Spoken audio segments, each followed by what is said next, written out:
Welcome back to Echo Mind Documentaries. If you are just seeing this channel for the first time, I'd suggest you subscribe, like, and comment. Don't forget to turn on the notification button for more. Let's dive into today's video. There is a country on this planet that has perfected one thing above all else: the complete and total control of a human being. Not just their actions, not just their words, their thoughts, their memories, their identity. That country is North Korea, and this is what life actually looks like inside it. There are places on this earth where the map tells you a country exists, but everything else tells you otherwise. North Korea is one of those places. From the outside, it looks almost real. It has borders, it has a capital city, it has a flag, a government, an army, a school system. It sends athletes to the Olympics. It holds elections. But pull back the curtain and everything changes. North Korea is not a country in the way the rest of the world understands that word. It is something far older and far darker. It is a kingdom built on mythology, maintained by fear, and sealed from the world by design. To understand it, you have to start at the beginning. The year is 1945. The Second World War has just ended. The Korean Peninsula, once unified under Japanese colonial rule, is now divided along the 38th parallel. The Soviet Union takes control of the north. The United States takes control of the south. Two nations are born from a single land. In the north, a young military officer rises to power. His name is Kim Il-sung. He is 33 years old. He has spent years fighting Japanese forces as a guerrilla commander, and the Soviets believe he is their man. They are at first, but Kim Il-sung has a different vision entirely. He does not want to build a communist state in the Soviet image. He wants to build a dynasty, a kingdom with himself at the center. An idea called Juche, meaning self-reliance, becomes the philosophical foundation of everything. North Korea will answer to no one, not Moscow, not Beijing, not Washington. Only Kim. By the time the Korean War ends in 1953, leaving over 3 million dead and the peninsula still divided, Kim Il-sung has consolidated absolute power. He has eliminated rivals. He has rewritten history. He has begun constructing what scholars would later call the most totalitarian state the modern world has ever seen. And he has made himself a god. The mythology of the Kim family is not an accident. It is a system, a carefully engineered architecture of belief built over decades, maintained by every institution in the country. Kim Il-sung is called the Great Leader. His birthday, April 15th, is the most important holiday in the nation. Citizens are required to wear lapel pins bearing his image. Every home, every office, every classroom is required to display his portrait. When he dies in 1994, the grief displayed across North Korea is not merely encouraged, it is mandatory. Citizens who do not weep publicly risk punishment. His son, Kim Jong-il, inherits the throne. He is called the Dear Leader. State media claims he was born on the sacred slopes of Mount Paktu, the most spiritually significant mountain in Korean culture, accompanied by a double rainbow and the appearance of a bright star. In reality, declassified Soviet records show he was born in a small village in Siberia. It does not matter.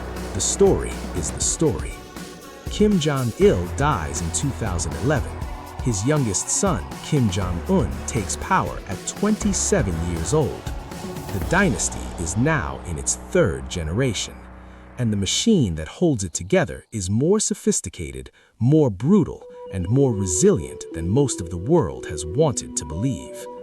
To govern 25 million people without their consent, you need more than an army.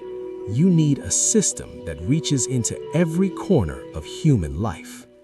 North Korea has built exactly that. The first tool is the Songbun system. From birth, every North Korean citizen is assigned a class rank based on the perceived loyalty of their family to the Kim regime. The classification traces back 3 generations. If your grandfather was a landowner before the revolution, or a Christian, or had family members who fled south during the Korean War, that history is yours to carry. There are 3 broad categories, subdivided into 51 distinct groups. The highest groups receive access to better food, better housing, better schools, better hospitals. The lowest groups are assigned to the worst regions, given the most dangerous work and watched most closely. You cannot change your songbun. You are born into it. The second tool is the Inminban system. Translated literally, it means neighborhood unit. The country is divided into small groups of households, each managed by a local leader, almost always a woman, who monitors the movements and behavior of her neighbors. She reports absences, visitors, unusual activities, and signs of ideological drift to the authorities. In North Korea, your neighbors are also your watchers. The third tool is the education system. From the moment North Korean children enter school, they are taught a version of history and reality unlike anything taught anywhere else on Earth. Kim Il-sung did not just fight the Japanese, he personally defeated them single-handedly. The United States did not enter the Korean War to defend South Korea. It invaded the North unprovoked. The outside world is not more prosperous, it is suffering. The child who grows up inside this system does not simply believe these things because they have been told. They believe them because they have never been shown anything else. And the fourth tool is the one that underpins all others: fear. The camp system in North Korea is called the Kwanliso. Outside its borders, the world calls them political prison camps. There are believed to be 4 or 5 still operating today, with the combined population estimated between 100,000 and 120,000 people. These are not prisons in any conventional sense. They are vast territories, some covering hundreds of square miles, hidden inside mountain valleys, invisible to the outside world, and known to North Koreans only as places from which you do not return. The principle that governs them is called guilt by association. If you are accused of a political crime, it is not only you who is arrested, your parents, your spouse, your children. 3 generations of your family can be taken together. This is not an accident of the system, it is the point of the system. Survivors who have escaped and spoken to researchers and journalists describe conditions that strain belief. Forced labor from dawn until after dark, starvation rations deliberately calibrated to keep prisoners alive but weakened, public executions for attempted escape, children born inside the camps who have never known any other reality and who are told they are subhuman by design, so that even if they somehow escaped, they would carry that belief within them. Shin Dong-yuk is one of the only people known to have been born inside a political prison camp and escaped to tell the world what he witnessed. His testimony, documented in the book Escape from Camp 14, describes a world of almost incomprehensible cruelty. He watched his mother and brother executed. He had never been taught what family meant in the way the outside world understands it.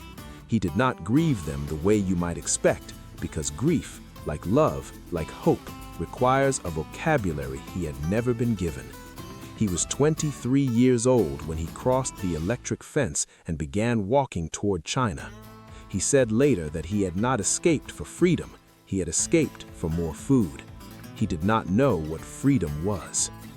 Outside the camps, life in North Korea follows rhythms that look almost ordinary from a distance and become deeply disturbing the closer you look. Pyongyang is the showpiece. The capital city is home to the most loyal and most privileged citizens in the country, selected to live there because the regime trusts them. It has wide, empty boulevards, massive monuments, spotless public squares. During the day, citizens move through the city in organized groups, school children in uniforms, workers in matching jackets, soldiers everywhere. At night, Pyongyang goes dark. Satellite photographs of the Korean peninsula at night show a striking and haunting image, the south blazing with light and the north a near complete blackness, save for a faint glow around the capital. The electricity in North Korea is controlled by the state and rationed. Many citizens outside Pyongyang receive only a few hours of power per day, if any. In winter, temperatures drop well below freezing. Heat is a privilege, not a given. Food has been a crisis for decades. In the 1990s, a combination of flooding, drought, economic collapse following the end of Soviet aid, and catastrophic government mismanagement caused a famine that killed 500,000 and 3 million people. The exact number is not known because the government refused to acknowledge the famine was happening, even as people died in the streets. Aid workers who were allowed limited access described scenes of children with distended stomachs, families eating bark and roots, and mass graves hastily covered in the countryside. The government called it the Arduous March. It presented the starvation not as a failure of the regime, but as a heroic trial the Korean people would endure together. The people endured it. Many of them did not survive it. Today, food insecurity remains a defining feature of life for a significant portion of the population. The United Nations World Food Program estimates that approximately 42% of the population is undernourished. Meanwhile, the state continues to allocate vast resources to military spending and to the development of nuclear weapons. North Korea's nuclear program is not a sideshow. It is the central strategy of the regime's survival. The logic is straightforward, and Kim Jong-un has stated it plainly. Nuclear weapons are the ultimate guarantee that what happened to Muammar Gaddafi and Saddam Hussein will not happen to him. Both gave up their weapons programs. Both were removed and killed. Kim watches. Kim learns. The program began in earnest under Kim Il-sung and accelerated dramatically under Kim Jong-il. By the time Kim Jong-un took power in 2011, it was the regime's most protected and most funded enterprise. In 2006, North Korea conducted its first nuclear test. In 2009, a second.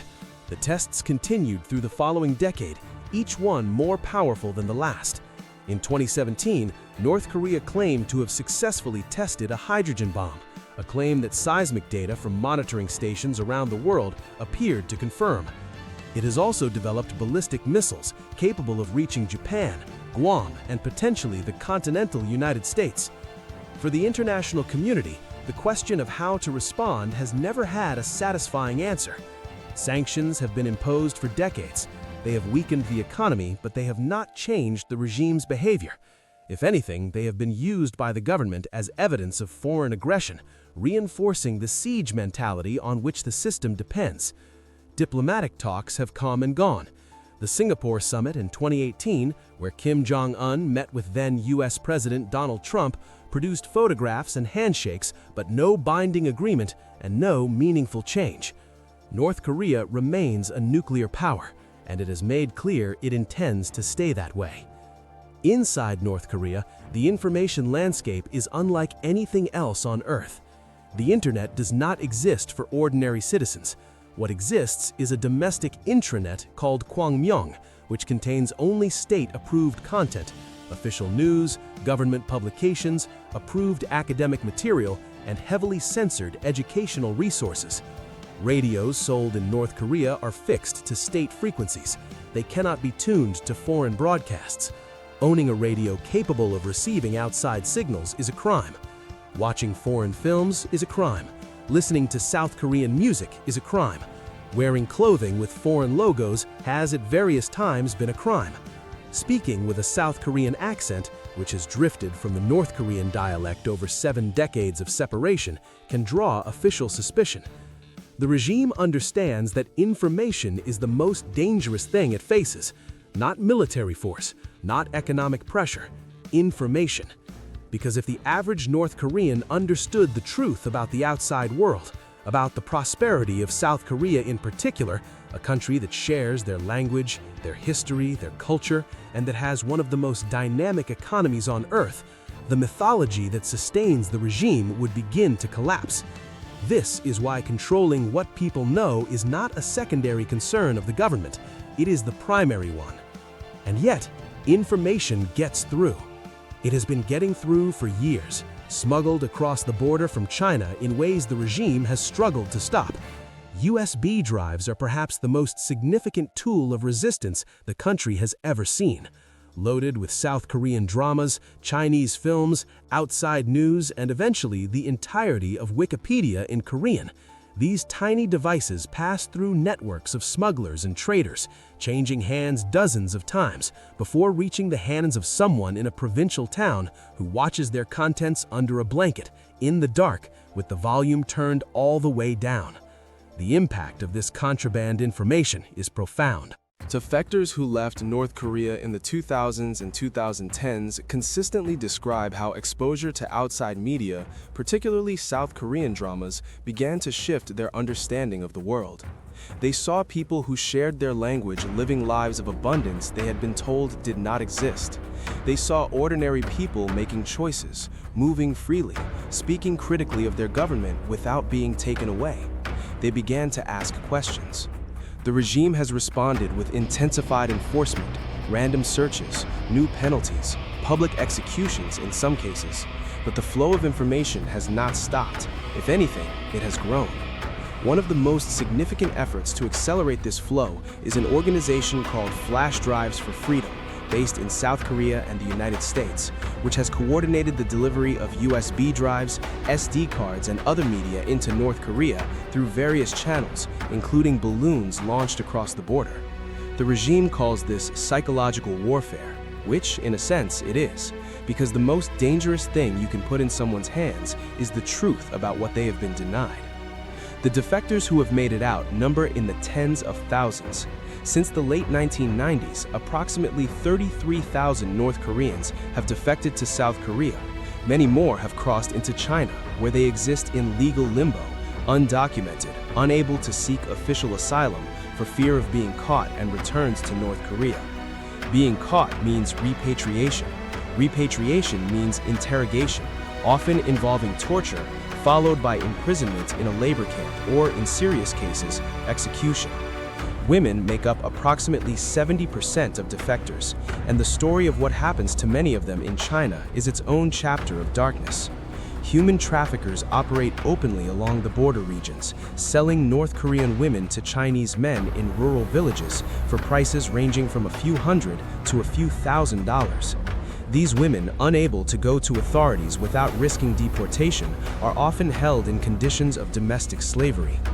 The journey of a North Korean who manages to avoid this fate and successfully reach South Korea typically takes years and spans thousands of miles. The most common route crosses northern China, through Southeast Asia, over the mountains of Laos or Thailand, and then finally to the South Korean embassy in Bangkok, where asylum can be officially requested. Those who arrive in South Korea face a different kind of challenge. They are given housing, a stipend, and enrollment in a resettlement program called Hanawan, which attempts to prepare them for life in one of the world's most technologically advanced and economically modern societies. Many struggle deeply. The psychological trauma is severe.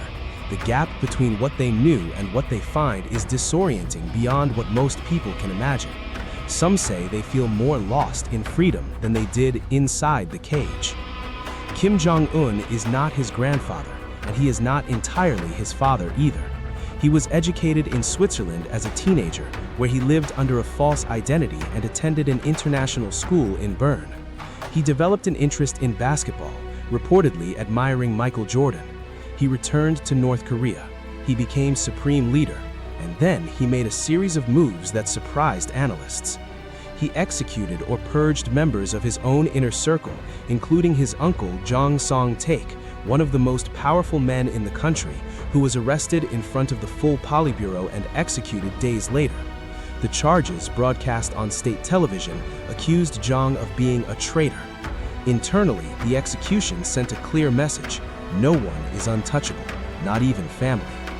His half-brother, Kim Jong-nam, was assassinated in 2017 at Kuala Lumpur International Airport, poisoned with a VX nerve agent applied by two women who later claimed they were participating in a prank show.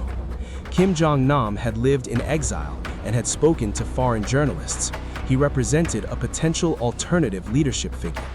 He was eliminated on an airport concourse in front of security cameras in one of the most audacious political assassinations of the modern era. Kim Jong-un rules with complete authority. He has expanded the nuclear arsenal, launched more ballistic missile tests than his father and grandfather combined, and recently declared South Korea a hostile foreign nation, severing the official position that the two Koreas are ultimately one people awaiting reunification. He has a wife, Ri Sol-ju, who occasionally appears in public alongside him, and a daughter, Ju-ae, who has been photographed at military events in what some analysts read as early positioning for a fourth-generation succession. The dynasty plans for the long term. So what does the world do? This is the question that has haunted international policymakers for more than 70 years. The sanctions have not worked in the way they were designed to work. The diplomatic engagement has produced no binding agreements. Military confrontation carries the risk of catastrophic escalation, particularly given the nuclear arsenal and the proximity of Seoul, home to 10 million people, to the North Korean border. Human rights organizations document the abuses. The United Nations has commissioned reports that describe conditions in the political prison camps as comparable to the worst atrocities of the 20th century. In 2014, the UN Commission of Inquiry on Human Rights in North Korea concluded that the regime had committed crimes against humanity and recommended the case be referred to the International Criminal Court. It was referred. Nothing binding followed. North Korea has no ICC jurisdiction, and China and Russia have blocked Security Council action. The survivors speak. The reports are written. The photographs taken from satellites show the footprints of the camps, and the world watches and debates and moves on to other crises. Inside North Korea, the machine keeps running.